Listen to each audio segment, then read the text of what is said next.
యాజమాన్యానికంటే వాళ్ళ దోపిడీని, వాళ్ళ అరాచకాన్ని బయట పెడుతున్న కూటమి ప్రభుత్వం మీద కక్ష ఉండవచ్చు. ఉద్యోగస్తులకి, ఆ ఎడిటర్కి అంత విద్వేషం ఎందుకు? మీకు రాష్ట్రం మీద ప్రేమ లేకపోతే మీ పనులు మీరు చేసుకోండి. చక్కగా అభివృద్ధి పందాలో అడుగు వేస్తూ ఉంటే విద్వేషపూరితపు రాతలు, అక్కసుతో మీ ఆర్టికల్స్ ఏంటి? వర్దెల్లి మురళి గారు ఎన్ని పలుమార్లు మీకు హెచ్చరిస్తున్నా, చెబుతున్నా మీ విద్వేషాన్ని, మీ అక్కసును వెళ్ళగక్కుతూనే ఉన్నారు. పండుగ వాతావరణంలో పునఃప్రారంభమైన అమరావతి ప్రారంభాన్ని జీర్ణించుకోలేక, ఓర్చుకోలేక కళ్ళు కుట్టి అసత్య ప్రచారాలు మళ్ళీ మొదలుపెట్టారు. వేదనల రాజ్యం, వేడుకలో రాజధాని అనే శీర్షికతో వడ్డెల్లి మురళి మళ్ళీ కట్టుకథలు. పునఃప్రారంభం జరిగిన రెండో రోజునే సాక్షి వాస్తవాన్ని తలకిందులు చేసి మరో రివర్స్ వ్యాసం రాశారు. ప్రజా రాజధాని అమరావతి పునఃప్రారంభానికి రాష్ట్ర వ్యాప్తంగా నలుమూలల నుండి లక్షలాది మంది వచ్చి నరేంద్ర మోదీ పాల్గొన్న సభను విజయవంతం చేశారు. దాన్ని జీర్ణించుకోలేక సాక్షి వక్రాక్షి విషపు రాతలు. రాష్ట్రంలోని అన్ని పార్టీలు, ప్రజలు ఏకకంఠంతో పునర్నిర్మాణాన్ని అంగీకరించాయి, అమరావతిని అంగీకరించాయి. ఒక్క సాక్షి మీడియా తప్ప. ఆనాడు జగన్మోహన్ రెడ్డి కూడా రాజధాని నిర్మాణానికి 30,000 ఎకరాలు తగ్గకూడదు, 30,000 ఎకరాల పైన ఉంటేనే మంచి రాజధాని కట్టుకోగలమని చెప్పి ప్రగల్భాలు పలికి ఎన్నికల ముందు నేను కూడా ఇక్కడే శాశ్వతంగా ఉంటున్నాను, అందుకే ఇల్లు కట్టినానని చెప్పి ఆ ప్రజల్ని మోసం చేసి రాష్ట్రాన్ని నమ్మించి ముఖ్యమంత్రి ఎలా వ్యవహరించాడో చూసాం. ముఖ్యమంత్రి అయ్యాడు, ప్రజల చేతినే కాదు రాష్ట్రం చేతి మీద కూడా భస్మాస్మర హస్తం పెట్టి నాశనం చేసి వదిలిపెట్టాడు. జగన్మోహన్ రెడ్డి ఆనాడు మాట్లాడిన ప్రతి మాట రికార్డ్ అయి ఉంది. మాట్లాడితే మడమ తిప్పనంటాడు, మాట తప్పనంటాడు. చేసేయ రెండు పనులు జగన్మోహన్ రెడ్డి. మాట తప్పడం, మడమ తిప్పేయటం జగన్మోహన్ రెడ్డికి వెన్నతో పెట్టిన విద్య. కృష్ణశాస్త్రి బాధ ప్రపంచానికి బాధ, ప్రపంచపు బాధ అంతా శ్రీశ్రీ బాధ అన్నారు చలం. చలం గారి సూక్తి జగన్ రెడ్డి ముఠాకి కరెక్ట్గా సరిపోతుంది. జగన్ దోపిడీ ముఠా ప్రస్తుత బాధల్ని రాష్ట్ర బాధగా రుద్దే కపట ప్రచారం చేస్తున్నారు. జగన్ రెడ్డి పాలనలో దాన మాన ప్రాణ రాష్ట్ర ఆస్తులు నష్టపోయినా, రక్షణ కోల్పోయిన ప్రజలు వేదనకు గురై జగన్మోహన్ రెడ్డిని రాజకీయ సమాధి చేసి ఇవాళ సంతోషంగా ఉన్నారు. మితిమీరిన దోపిడీ చేసిన జగన్ ముఠా మాత్రమే వేదనలో ఉంది. విపరీతంగా దోపిడీ చేశారు. ఆ కేసులన్నీ ఒక్కొక్కటి వెలుగులోకి వస్తూ ఉంటే ఆ ముఠా బాధ వర్ణాతీతం. మేము దోచుకుంటాం కానీ మా మీద కేసులు పెట్టడం ఏంటని నిస్సిగ్గుగా ప్రశ్నిస్తున్న పరిస్థితి. ఈ వ్యాసాలన్నీ వాటికి నిదర్శనమే.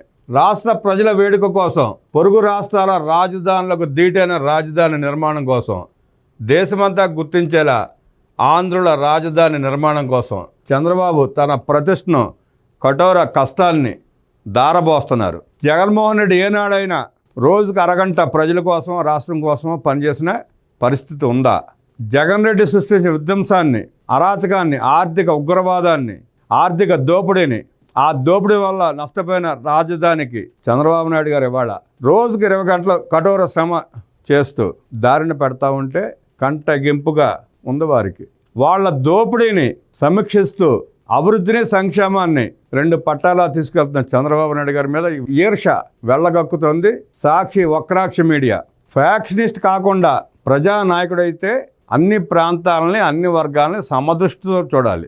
విద్వేషం, అసూయ, వినాశకర లాంటి వక్రబుద్ధులకు దూరంగా ఉండాలి. అన్ని పార్టీలు ఆమోదించిన అమరావతిపై జగన్ ముఠా ఎందుకు దాడి చేస్తోంది? అసెంబ్లీ సాక్షిగా ఏకైక రాజధానిగా అమరావతిని సమర్థించిన జగన్ ఎందుకు మాట తప్పి మడమ తిప్పాడు?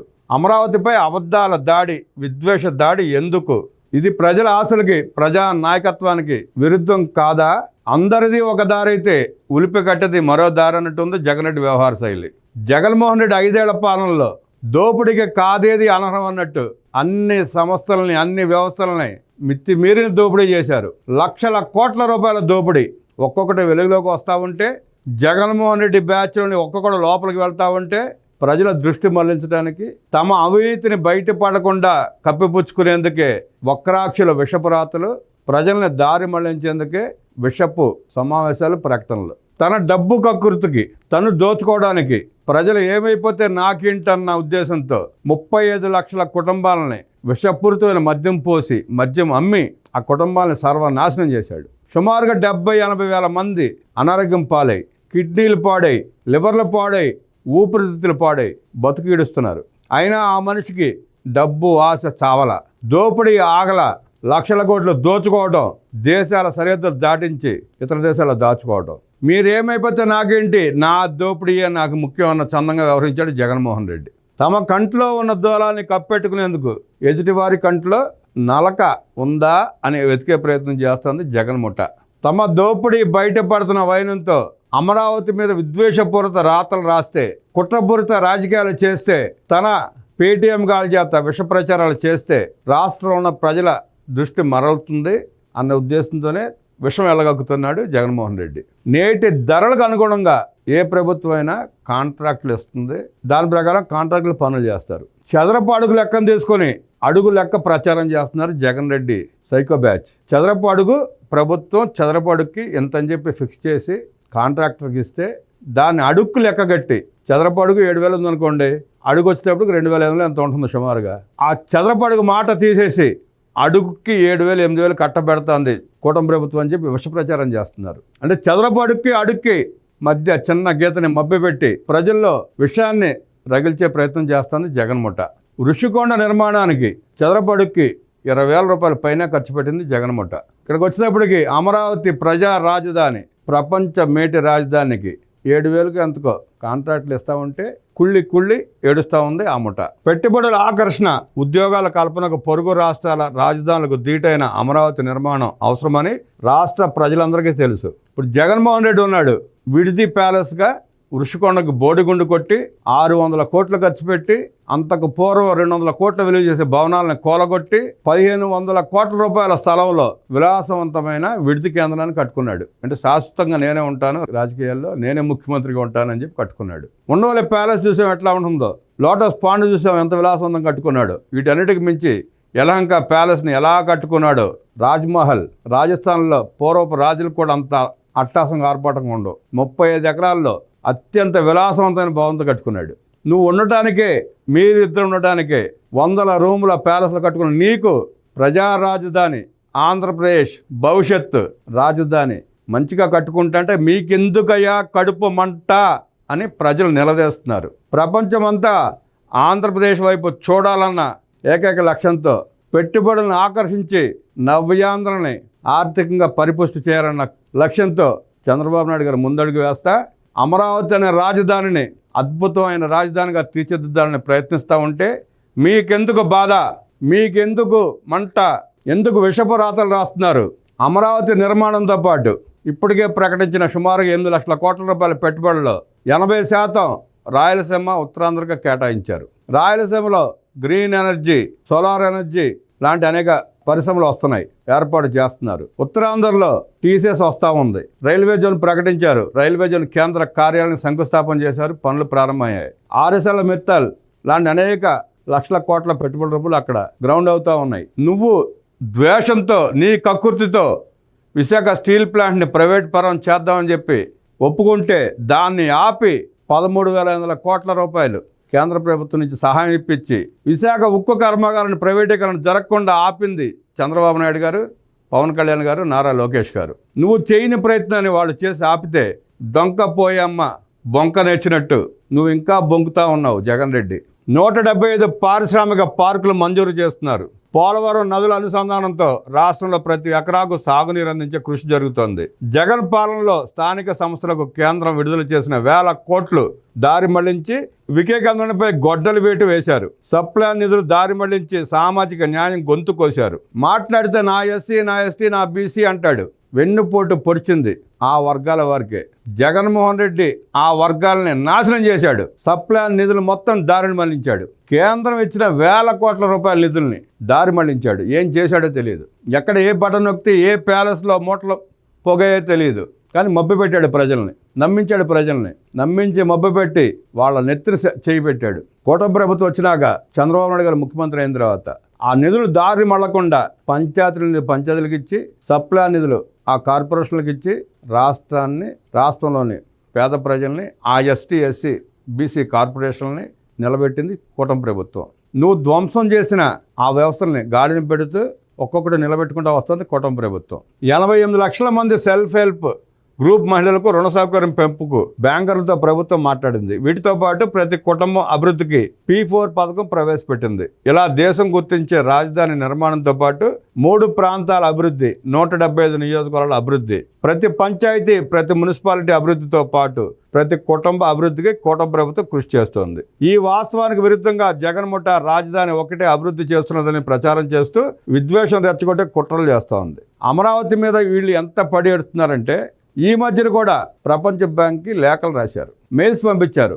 రాజధానిలో కుట్ర జరుగుతూ ఉంది, అది కొన్ని వర్గాలకే చెందింది, మీరు లోన్లు ఇవ్వద్దు అని చెప్పి ప్రపంచ బ్యాంక్ కమిటీ వేసి అమరావతి 29 గ్రామాల్లో పర్యటించి విచారణ చేసి మీ బతుకులు తగలయ్యా, మీరు ఇంత దరిద్రులా, మీ రాష్ట్రంలో ప్రజా రాజధాని గొప్పగా నిర్మాణం జరుగుతూ ఉంటే మీరు ఇలా ఏడుస్తారా అంటూ వాళ్ళు పెట్టిన ఈమెయిల్స్ని, వాళ్ళు పెట్టిన లెటర్స్ని వాళ్ళ మొహాన్ని కొట్టింది ప్రపంచ బ్యాంక్. అయినా వాళ్ళకి సిగ్గురాదు. ఈ వాస్తవానికి విరుద్ధంగా జగన్ ముఠా రాజధాని ఒక్కటే అభివృద్ధి చేస్తున్నదని ప్రచారం చేస్తూ విద్వేషం రెచ్చగొట్టే కుట్రలు చేస్తోంది. విద్వేష ప్రచారాన్ని తిప్పికొడితేనే ప్రతి పౌరుని బాధ, ధనం, ఆస్తులు, భూములు కాపాడుకోగలుగుతాం జగన్ రెడ్డి ముఠా నుంచి. జగన్ రెడ్డి విష ప్రచారాన్ని దయచేసి నమ్మవద్దు. వాస్తవాలు తెలుసుకోండి, మీ ప్రాంతాల్లో జరుగుతున్న అభివృద్ధిని తెలుసుకోండి. జగన్ రెడ్డి చేస్తున్న విష ప్రచారాన్ని బెరీజ్ వేసుకోండి. ఎంత దుర్మార్గంగా వ్యవహరిస్తున్నాడో తెలుస్తుంది మీకు. 1,80,000 కోట్ల పైన ఒక మద్యంలోనే లూటీ చేశాడు, దోచేశాడు అడ్డగోలుగా.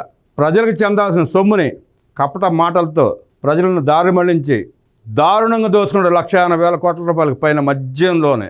అరెస్టులు అవుతానే చూస్తున్నాం. ఏటుగొన విజయసాయిరెడ్డి కూడా చెప్పాడు నర్మగర్భంగా, బిగ్ బాస్ ఎవరో చెప్పకనే చెప్పాడు ఆయన. రాజ్ కసిరెడ్డి అరెస్ట్, మిథునరెడ్డి విచారణ, సూత్రధారులు, పాత్రధారులు అందరూ అరెస్ట్ అయ్యి నిజాలు వెళ్ళగక్కుతున్నారు. రేపో మాపో తాడేపల్లి ప్యాలెస్కి తాళాలేసి పారిపోయిన యలహంక ప్యాలెస్ గుమ్మాలు, డోర్లు కొడతారు. జగన్మోహన్ రెడ్డి మద్యం కుంభకోణంలో అరెస్ట్ అవ్వడం ఖాయం. మద్యం కుంభకోణంలో దోచుకున్న 1,000 కోట్లు ఎక్కడికి దారి మళ్లించావో, ఎక్కడెక్కడ దాచావో అన్నీ బయటపడినాయి, అన్నీ బయటకు వచ్చినాయి. ఢిల్లీ లిక్కర్ కుంభకోణంలో 100 కోట్లకే ముఖ్యమంత్రి, ఉప ముఖ్యమంత్రి, మంత్రులు, ఒక ఎమ్మెల్సీ సంవత్సరం జైలులో మగ్గిన పరిస్థితి. నీది ఏకంగా 1,80,000 కోట్ల దోపిడీ. నిన్ను వదిలిపెడుతుందా వ్యవస్థ? నిన్ను వదిలిపెడతారా ప్రజలు? జగన్మోహన్ రెడ్డి 2004 నుంచి 14 మధ్యలో దోచుకున్నదంతా కక్కిస్తారు. 2019 నుంచి 2024 మధ్యలో నువ్వు మింగిన కొండలన్నింటినీ కక్కిస్తారు జగన్మోహన్ రెడ్డి. నువ్వు ఎంత విషప్రచారం చేసినా, నీ వక్రాక్షలో ఎన్ని రాతలు రాపించుకున్నా నువ్వు బయటపడలేవు జగన్మోహన్ రెడ్డి. 2019, 2024 మధ్యలో ఆంధ్రప్రదేశ్లో రైతులు 1,300 మంది రైతులు ఆత్మహత్యలు చేసుకున్నారు. నీ నికృష్ట పాలన వల్ల 1,300 జీవితాలు బుగ్గిపాలయ్యాయి. గతంలో చంద్రబాబు నాయుడు గారు ఇచ్చిన డిప్ ఇరిగేషన్ సబ్సిడీలు మొత్తం తీసేసావు. ఆ పరికరాలు ఒక్కడికి ఇవ్వాల. కృష్ణా డెల్టా లాంటి ప్రాంతంలో రెండో పంటకు నీళ్లు ఇవ్వలేని అసమర్థపు నాయకుడు నువ్వు. పట్టెసీమ ఉపయోగించి నీళ్ళు ఇవ్వచ్చు. పట్టెసీమ ఉపయోగించి నీళ్ళు ఇస్తే మళ్ళీ చంద్రబాబు నాయుడు గారికి ఎక్కడ పేరు వస్తుందో అన్న కుళ్ళు బుద్ధితో 4 సంవత్సరాలు డెల్టా రైతాంగాన్ని అల్లాడించావు. నువ్వా రైతులకి చేశానని చెప్పుకునేది. జగన్ పాలనలో సరాసరి సంవత్సరానికి 260 మంది ఆత్మహత్యలు చేస్తున్నారు రైతులు. నువ్వు ధాన్యం సేకరణప్పుడు 7 నెలలు 8 నెలలలోపు ఏ రోజు కూడా ఆ రైతుకు నువ్వు డబ్బులు ఇవ్వాల. మద్దతు ధర అన్నావు. ఆ మద్దతు ధర డబ్బులు ఇచ్చేటప్పుడు తేమ శాతం ఎక్కువ ఉందని, పొట్టు ఎక్కువ ఉందని రకరకాల కటింగులతో 20%, 30% కట్ చేసావు. ఆ కట్ చేసిందన్నా సరిగ్గా ఇచ్చావా అంటే అది లేదు. మీ లోకల్ నాయకులు దాంట్లో కమిషన్ల కక్కుర్తులు. ఇవాళ కూటమి ప్రభుత్వం వచ్చినాక, చంద్రబాబు నాయుడు గారు ముఖ్యమంత్రి అయ్యాక 24 గంటలలోపు ధాన్యం డబ్బులు ఏదైతే ధర ప్రకటించారో, ఏ ధరకైతే కొన్నారో ఆ డబ్బులు 24 గంటలలోపు రైతుల ఖాతాలో పడుతున్నాయి. ఇవాళ రైతు సంతోషంగా ఉన్నాడు. నీ గత 5 ఏళ్ల పాలనలో కన్నీరు పెట్టని రోజు లేదు రైతు. ఇవాళ సంతోషంగా తమ పనులు తాను చేసుకుంటున్నారు. 2023-24లో రబీలో 40 లక్షల టన్నులను ధాన్యం సేకరణ చేసి 1,630 కోట్ల రూపాయలు వాళ్ళకి బాకీలు పెట్టి వాళ్ళకి ఇవ్వాల్సిన డబ్బులు వాళ్ళకి ఇవ్వకుండా నీ తొత్తులైన కాంట్రాక్టర్లకు బిల్లులు పే చేసేసుకుని పారిపోయావు. ఆ భారం అంతా కూటమి ప్రభుత్వం పడింది. కూటమి ప్రభుత్వం వచ్చినాక చంద్రబాబు గారు ముఖ్యమంత్రి అయిన తర్వాత ఆ రైతుల బాకీల్ని, నువ్వు ఎగ్గొట్టి పారిపోయిన బాకీలన్నీ తెచ్చుకుంటూ వస్తున్నారు. ఇవన్నీ చూసుకుంటే, ఇవన్నీ ఆలోచించుకుంటే, బేరేజ్ చేసుకుంటే రాష్ట్రంలో ప్రతి ఒక్కరికి తెలుసు నీ అరాచకం అంతా. ఇంకా నువ్వేదో కులాలని రెచ్చగొట్టి, మతాలని రెచ్చగొట్టి, ప్రాంతాల వరకు విడదీసి రాజకీయం చేద్దామంటే నీ పప్పులు ఉడకో జగన్ రెడ్డి. మద్యం కేసు నీ వెనకాల తాసుపాములా బుసలు కొడతా ఉంది. ఇసుక అక్రమ కేసులు ఉన్నాయి. మైన్స్ దోపిడీ ఉంది నీ వెనకాల. ఇంకా వేలాది ఎకరాల భూముల్ని దోచుకున్న కేసులు నీ వెనకాల ఉన్నాయి. నువ్వు అనకొండలాగా రాష్ట్రాన్ని మింగేయాలని చూసావు. రివర్స్ అయ్యి నువ్వు దోచుకున్న దోపిడీ అంతా అనకొండలాగా మారి నీ వెనకాల పడి బుసకొడతా ఉంది. తాత్కాలికంగా నువ్వు రక్షింపబడవచ్చు, కానీ నీ పార్టీకి రాజకీయ సమాధి కట్టేశారు ప్రజలు. నువ్వు ఎంత ప్రయత్నం చేసినా అది లేచే పరిస్థితి లేదే. నీ భాగవతాలను ఒక్కొక్కటి బయటకు వస్తున్నాయి. జైళ్ళు రా జగన్ రెడ్డి అని పిలుస్తూ ఉన్నాయి. తప్పించుకోలేవు జగన్ రెడ్డి. నీకు అమరావతి రైతుల ఉసురు, రాష్ట్ర ప్రజల ఉసురు తగిలి తీరుతుంది.